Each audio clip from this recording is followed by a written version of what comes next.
ఇన్ని వెరైటీస్ చేస్తున్నప్పుడు ఫాస్ట్గా రైస్ కుక్కర్లో కొంచెం బగారా రైస్ కూడా 5 minutesలో చేసేసుకుంటే అయిపోతుంది కదా. నేను జస్ట్ నెయ్యి వాడుతున్నాను బగారా రైస్ కోసం. ఇంత నెయ్యి వేసేసి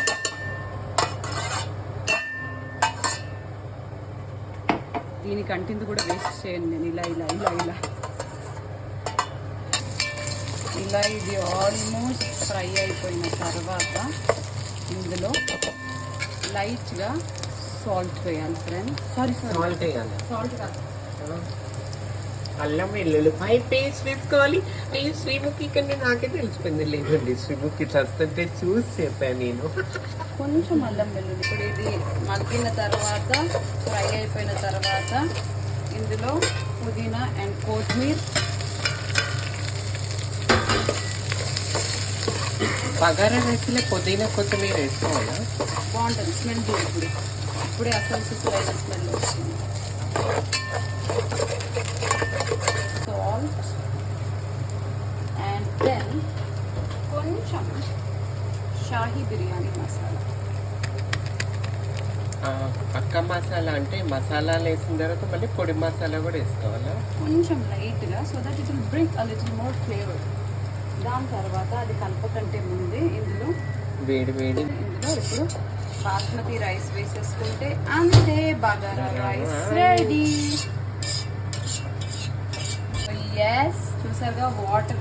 బగారా రైస్ లో బాగా నీళ్లు కాగుతున్నా ఉండగా రైస్ కడిగి చక్కగా శుభ్రం చేసి, నేను బాస్మతి రైస్ తో పాటు కొంచెం నార్మల్ రైస్ కూడా వేసాను. బికాస్ బాస్మతి రైస్ వేడి, అందుకే లైట్ గా నార్మల్ రైస్ కూడా వేసాను. Basmati rice వేడియా?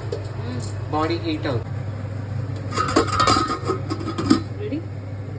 So chicken curry ఇంకో పక్క వాటర్ మరుగుతుంది. చికెన్ కూర అనమాట. ఓ తెలంగాణ స్టైల్ చికెన్ కూర. మంచిగా అలా మరుగుతున్న ఈ చికెన్ కర్రీలో మనము ఏమేయాలి ఇప్పుడు?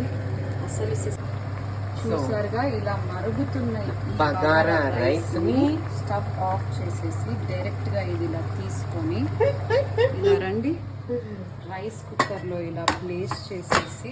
ఓకే, ఇంకా దీన్ని మనం చూడాల్సిన అవసరం లేదు. ఇది ఇప్పుడు ఇలా దానికి అదే రెడీ అయిపోతుంది. నొక్కేసాను, అది వామ్ అయిపోయేసరికి ఎంత బాగుంటది అనేది మీకు చూపించి. ఓకే, నేను చెప్పాను కదా ఫ్రెండ్స్, తమన్నా గారు స్నానంకి వెళ్ళారు అండ్ ద బగారా రైస్ అదిరిందయ్యా చంద్రం. ఇది do like, share and subscribe to Tamanna Simhadri. Bye friends.